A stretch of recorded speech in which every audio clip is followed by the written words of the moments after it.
I'm going to take you into this interesting subject about spirit of place, and I'm going to start off with a couple of stories.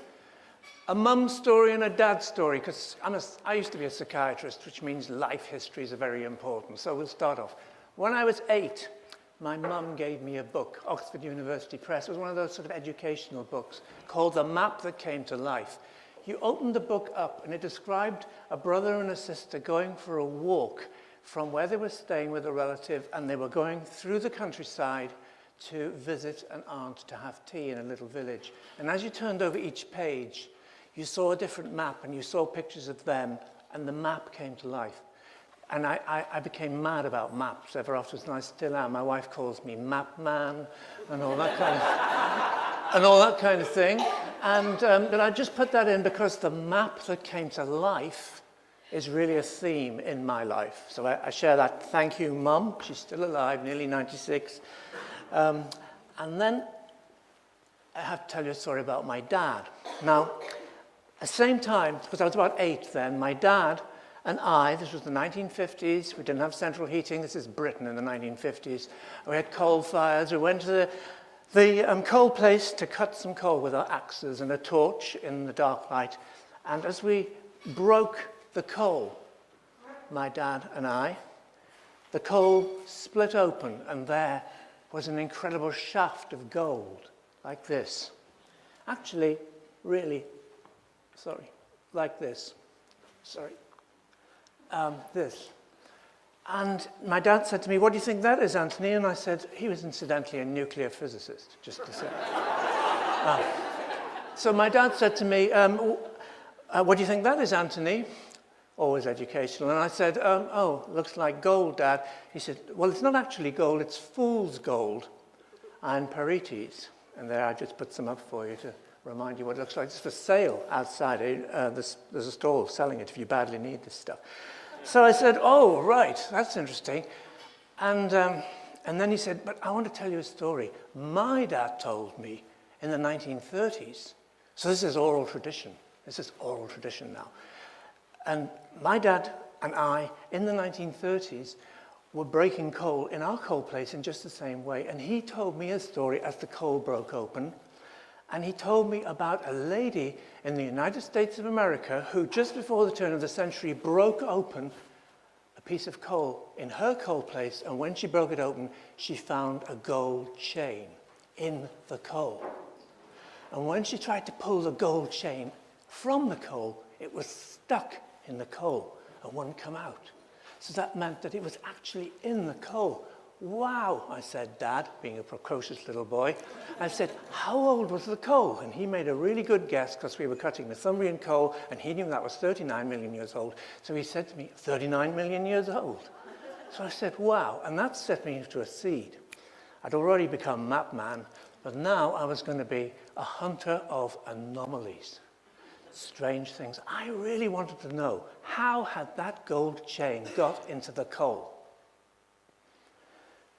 Fast forward. And about 15 years ago, in a marvelous book called Forbidden Archaeology, sort of thing you're not allowed to read, but I've got to read, I found the actual report of Mrs. Culp in Illinois in 1891, who did exactly what my dad's dad through me, and I'm now told you, exactly the same. There was the gold chain. It disappeared out of the family in 1959. It's gone without trace. Nobody knows where it is now. But the point is the coal actually had the gold in it. How did it got there? Well, we don't know, except it wasn't 39 million years old. It was 260 to 320 million years old. So we can tell these kind of stories at crop circle conferences because that's the kind of thing that we're really interested in. So I'm interested in anomalies. So to chase up anomalies, I had to become a psychiatrist because you're all anomalies and I wanted to study you. And I wanted to find out what kind of person you are. Never mind. And I retired and gave all that up over 10 years ago and got back into my real passion, which was landscape. And I'm interested particularly in landscape zodiacs, as some of you know, you've heard me talk about them before. And the idea of, well, what is it that kind of generates a landscape zodiac? how do effigies of the zodiacal signs appear in the countryside? How do they get there? You know, and all this. And I'm now doing academic research into this. And that leads me to the idea that the earth somehow rather sings, that we can talk about a song of the earth. And that leads me to the idea of the spirit of place, which is what I'm really going to be looking at today. And that inevitably takes me to crop circles. Dashing through, the earth sings in, you know, many different ways. But just before we look at crop circles for the rest of this talk, I just want to remind you about the rest. Because I'm interested in anomalies. I'm not narrow-minded and just look at crop circles.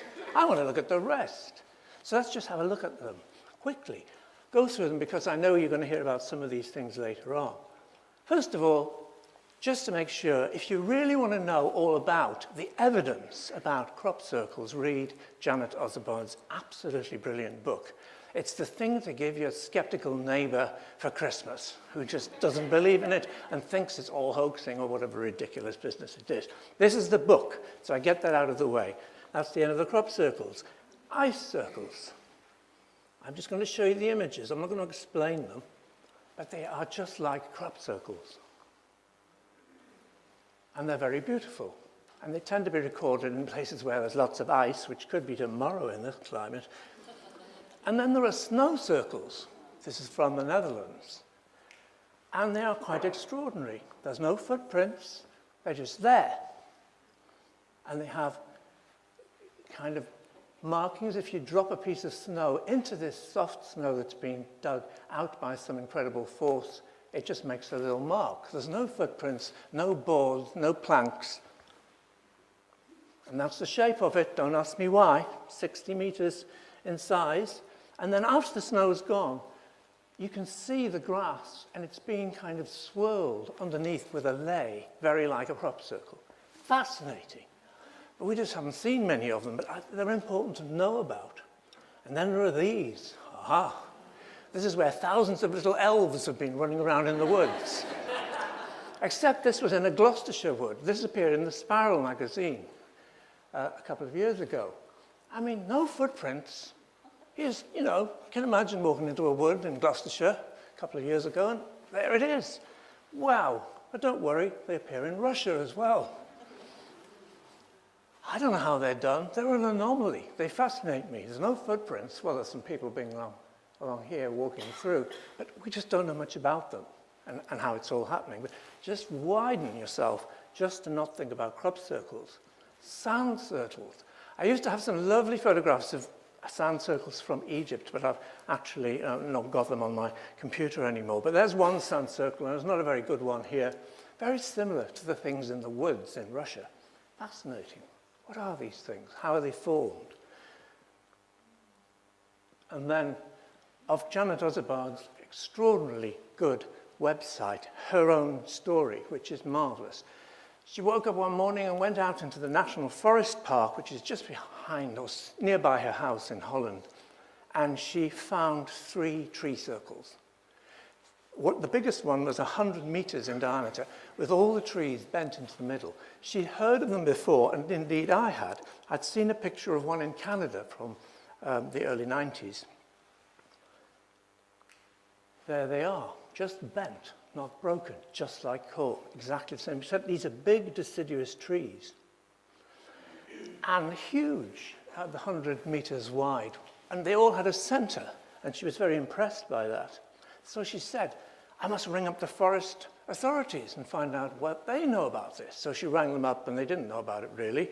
And they said, we'll look into it, and we'll get back to you. So they never really did.